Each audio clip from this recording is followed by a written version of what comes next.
Les Maliens sont demandeurs de ce dialogue intermalien. Il a été décidé par les plus hautes autorités que pour une fois, il faut changer de système. Demander à l'ensemble des Maliennes et des Maliens de se retrouver autour de l'essentiel, la recherche de la paix, la réconciliation nationale, le vivre ensemble, la cohésion sociale. Tous ces mots ne sont pas nouveaux dans notre pays. Il y a eu beaucoup de forats autour de ça. Ça m'amène à répondre à d'autres questions pour dire qu'il y a eu la conférence d'entente nationale, il y a eu la charte pour la paix, il y a eu le dialogue national inclusif, il y a eu les assises nationales, il y a eu d'autres forats. Si on peut retourner jusqu'à 1991, aux accords de Tamaracet, et ensuite aux différents accords de Ouagadougou. Et il y a eu aussi beaucoup des états généraux sur la jeunesse, sur l'administration territoriale, sur l'éducation. Jusqu'à présent, notre pays a des difficultés pour se retrouver.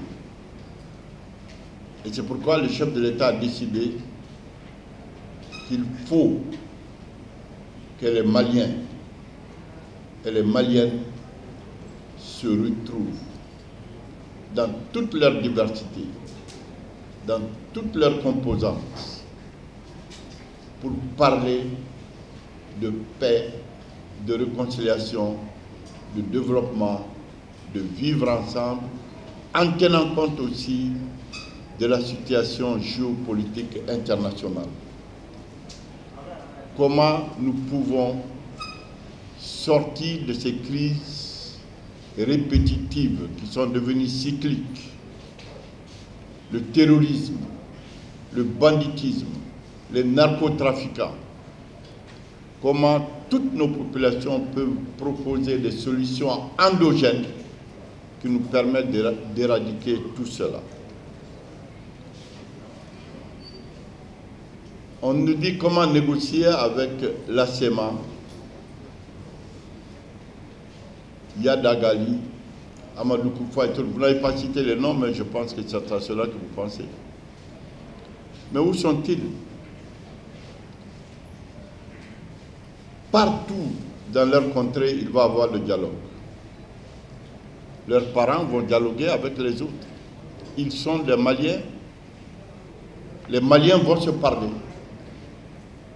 Mais ceux-là qui ont pris les armes contre leur pays, qui ont disparu, devront-ils déposer les armes parce qu'ils sont poursuivis aussi par la justice de leur pays et se mettre à la disposition de la justice de leur pays pour échanger, pour dire pourquoi ils ont pris les armes, pourquoi ils ne veulent pas déposer les armes, puisqu'ils sont des Maliens, ils doivent répondre devant la justice de leur pays.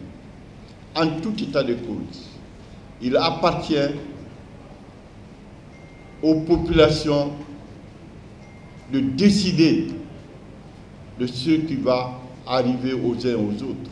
Comment nous pouvons se réconcilier entre nous? Comment nous pouvons nous parler entre nous sans armes pour le développement endogène de notre pays?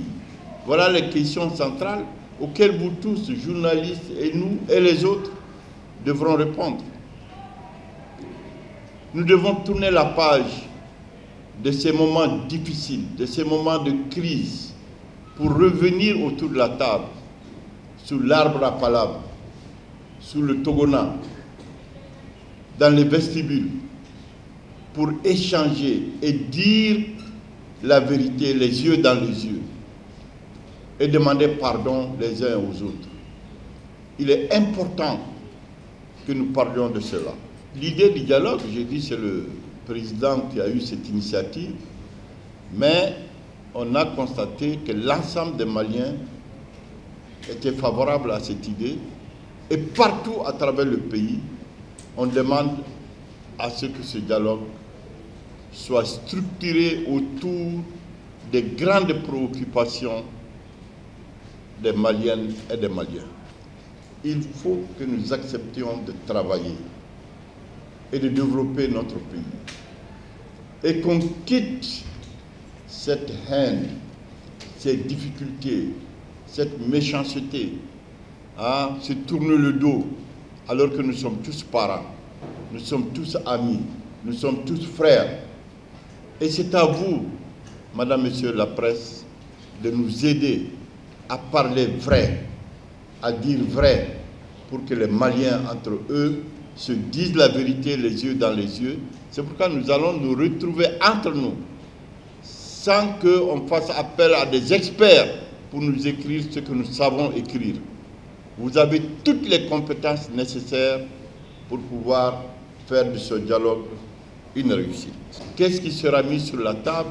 Tout sera mis sur la table, sans tabou. Tout sera dit. Tout ce qui fâche va être dit. Et ça sera dit dans la convivialité, dans le respect, sans que les gens s'insultent. Il faut avoir un débat civilisé, un débat d'hommes responsables. Et on va dans toutes les communes, à l'intérieur du pays et à l'extérieur, pour organiser ce dialogue entre les Maliens. Ce fut fait pendant le dialogue inclusif national. Ça a été fait pendant les assises nationales.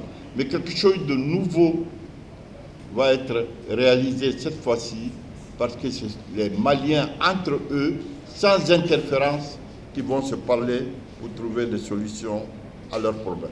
Donc tout sera mis sur la table. Alors, qu'est-ce qu'on demande aux Maliens? On demande aux Maliens de se rassembler. On demande aux Maliens de s'excuser. On demande aux Maliens de se donner pardon. On demande aux Maliens de se dire la vérité. On demande aux Maliens de se mettre au travail. Notre pays souffre. Les Maliens souffrent. Il y a énormément de problèmes dans notre pays